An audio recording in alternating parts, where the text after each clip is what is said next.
Assalamualaikum warahmatullahi wabarakatuh. Halo semua, selamat datang di video pembelajaran mata kuliah perpetaan dan sistem informasi geografis. Seperti yang bisa kalian lihat di layar, pada video kali ini saya akan memperkenalkan tentang Google Earth Engine, yaitu salah satu platform berbasis cloud computing yang bisa kita gunakan untuk mengelola data geospasial. Oke, langsung saja kalau kalian ingin tahu, jadi kalian ini bukan suatu aplikasi yang perlu kalian download. Kalian cukup buka websitenya earthengine.google.com. Nah, nanti tampilannya akan seperti ini. Pada tampilan awal, kalian akan disuguhkan beberapa data seperti pengenalan Google Earth Engine dan bagaimana dia mengumpulkan datanya sejak zaman dahulu sampai zaman sekarang dan apa saja fungsinya. Kemudian di sini juga ada penjelasan singkat bahwa intinya Google Earth Engine ini adalah perpaduan antara citra satelit dengan algoritma yang kita inginkan serta real world application atau aplikasi di dunia nyata. Jadi apa yang dibutuhkan oleh kita susun dalam bentuk kode, nanti dipadukan dengan citra satelit yang sudah terhimpun di Google Earth Engine ini.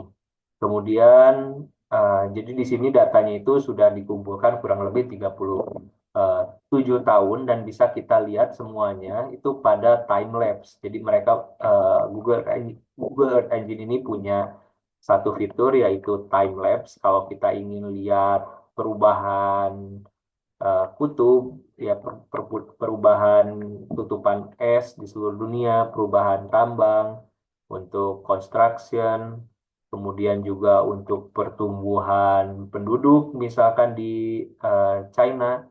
Nah, ini bisa kita lihat pada fitur time lapse. Jadi kita bisa lihat berbagai data dan pertumbuhannya dimulai dari tahun 1984.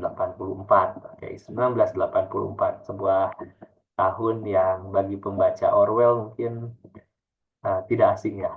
Kemudian juga kita balik lagi ke tampilan awal. Nah, jadi selain time lapse juga Google Earth Engine ini punya dataset. Nah, dataset ini fungsinya ada banyak. Nanti akan kita coba masukkan ke dalam waktu kita coding. Nah, ini ada berbagai dataset. Oke, nah intinya Google Earth Engine ini dia akan mempermudah pekerjaan kita sebagai peneliti atau mungkin akademisi, surveyor, atau mungkin pekerjaan lain yang memerlukan data geospasial untuk diolah. Jadi kalau pada pengolahan penginderaan jauh, biasanya kalau kita pakai software seperti QGIS atau ArcMap, itu kita perlu download dulu ya satu-satu datasetnya gitu. Cari dulu di websitenya Landsat, kemudian kita download satu, gabung lagi, klip, gabung lagi. Nah, itu akan membutuhkan banyak waktu. Tapi kalau Google Earth Engine ini, kita bisa langsung saja buka pada menu platform, ada kode editor. Kode editor.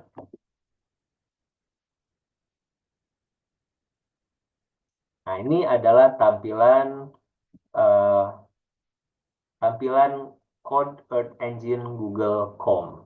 Jadi kalau misalkan kita ingin memasukkan algoritma kita atau membuat suatu olahan data sesuai kebutuhan kita, ini yang bisa kita gunakan. code.earthengine.google.com. Jadi sama dengan beberapa fitur Google lain ya, Google Docs, Spreadsheet, kemudian ada Google Colab. Code Earth Engine ini juga memungkinkan kita untuk bekerja dalam tim. Jadi kita bisa sharing linknya, bisa kita share linknya, dan bisa kita kerja secara bersama-sama pada uh, gadget yang berbeda. Kemudian untuk Google Earth Engine sendiri ini ada beberapa ada beberapa panel ya, maaf bukan halaman. Nah, untuk yang pertama, kalian di atas kiri di sini, ini adalah panel aset yang bisa kita gunakan untuk mencari script ataupun melihat skrip yang sudah kita buat sebelumnya, ini bisa pada panel aset. Kemudian ini ada panel script atau new script. Jadi di sini kita bisa input kode yang kita inginkan dan basis data dari Google Earth Engine ini dia menggunakan bahasa pemrograman JavaScript. Nah, tapi jangan khawatir jika kalian belum familiar dengan JavaScript. Nanti di sini ada juga berbagai contoh yang bisa kita langsung saja klik atau copy paste dan kita ubah datanya sesuai kebutuhan. Kemudian ini ada panel konsol. Panel konsol ini ya di sini adalah output ya. Jadi output. Nah, ini inputnya, ini outputnya. Jadi kalau misalkan kita sudah run, klik run, dia akan tampil di sini pada panel peta dan juga pada panel konsol. Nah, jadi kita langsung saja coba. Ini panel peta yang juga secara langsung bisa menampilkan output dari kode yang dimasukkan oleh user. Nah, tampilannya bisa berupa satelit ataupun map. Kita langsung saja di sini karena menggunakan JavaScript, kita pakai contoh ya. Di sini ada examples atau contoh yang bisa kita gunakan. From name misalnya. Display an image given its ID. Nah, jadi kita ingin menampilkan gambar ini berdasarkan dataset yang kita inginkan. Di sini ada dataset SRTM. Jadi SRTM ini mirip seperti data elevation model atau DEM. Jadi untuk menampilkan ketinggian dari daerah yang tampak pada peta. Oke, jika sudah masuk di sini, ya ini adalah contoh dari bahasa ini ya dari JavaScript. Oke, kita masukkan data SRTM di sini, topografi untuk menampilkan data topografi kita run. Nah, ini sudah terlihat data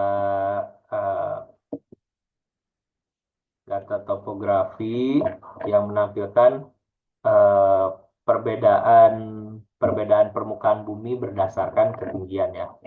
Nah, ini dilihat. Jadi langsung semuanya itu otomatis semua peta. Nah, jadi tidak butuh waktu lama lagi untuk download ataupun mencari per area atau per AOI. Nah, ini langsung dengan menggunakan Google Engine semua bisa dilakukan dengan lebih cepat. Nah, kemudian juga di sini ada beberapa fitur. Nah, ini namanya geometri ya, fitur geometri di mana kita bisa menggambar satu wilayah yang nantinya wilayah ini menjadi area of interest. Jadi kita tidak perlu capek-capek bulak-balik lagi, bisa langsung klik di sini geometrinya berapa, nanti muncul dan mengarahkan ke sini. Kalau sudah atau tidak butuh, kita hapus dulu ya, hanya contoh saja. Nah, kemudian kita lihat NDVI misalnya. Nah, NDVI atau Normalized Difference Vegetation Index, jadi ini dipakai untuk melihat perbedaan dari vegetasi. Kita coba run dulu. Nah, ini otomatis berubah semua menjadi data NDVI. Oke.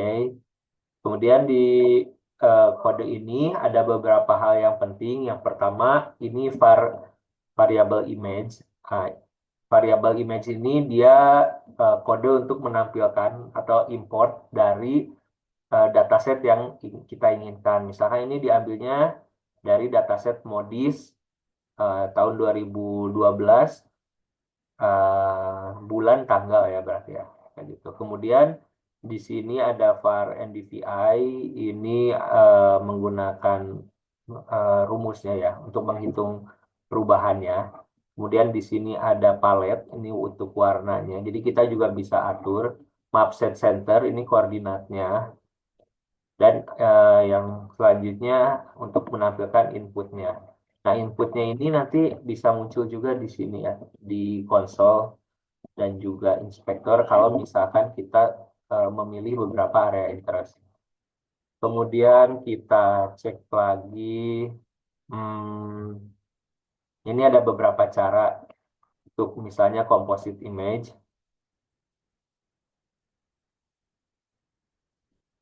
Misalnya ini diambil dari data Landsat.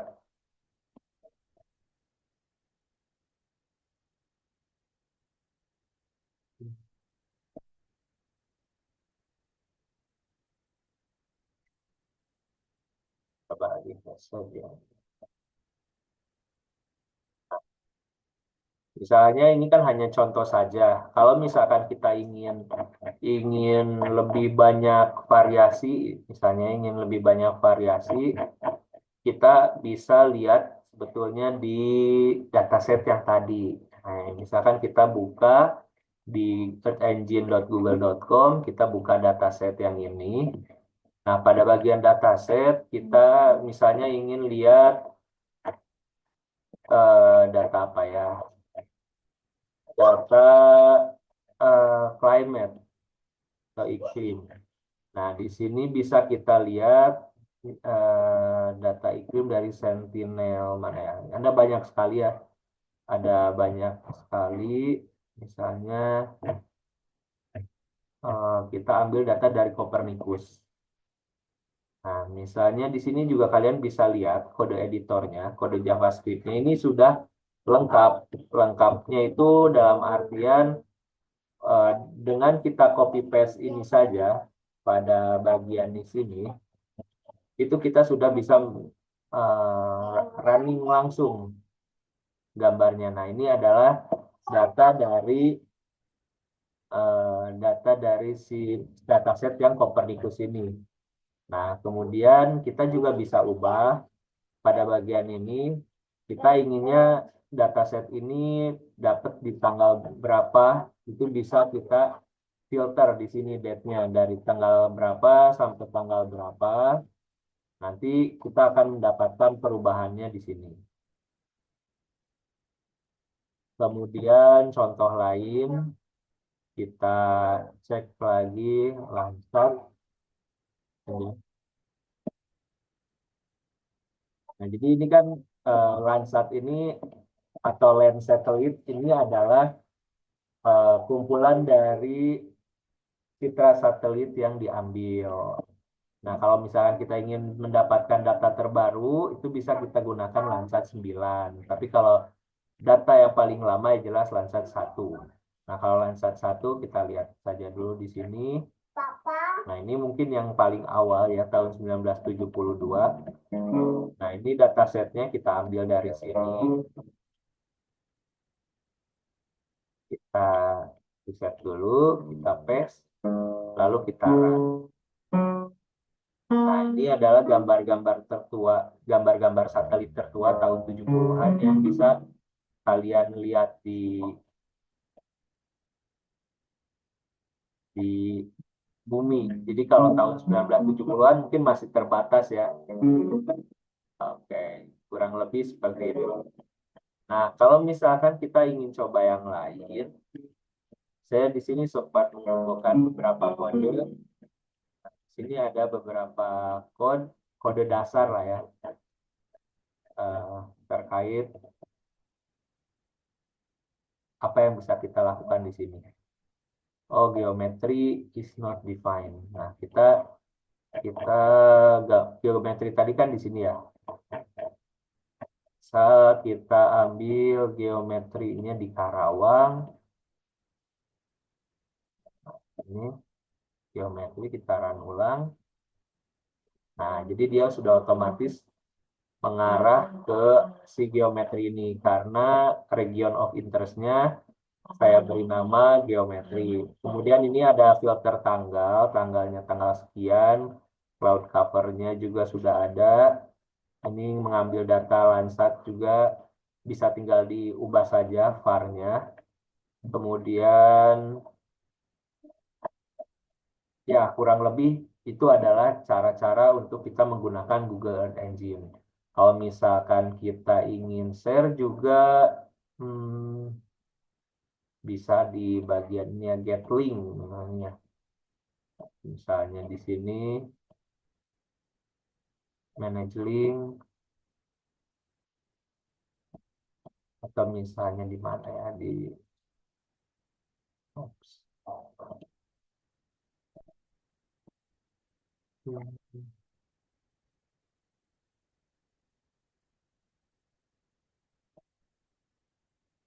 Nah, ini ya, jadi bisa kita share project. Share projectnya nanti bisa kalian tambahkan email rekan kalian, atau misalkan kalian mau pakai eh, kodenya dengan siapa, ini kan ada aksesnya. Nah, kalian bisa berikan akses pada siapa agar kalian nanti bisa bekerja bersama dalam eh, dalam pembuatan apapun lah ya, project apapun di Google Earth Engine. Nah, jadi sekian saja mungkin ya, sekilas pengenalan tentang Google Earth Engine.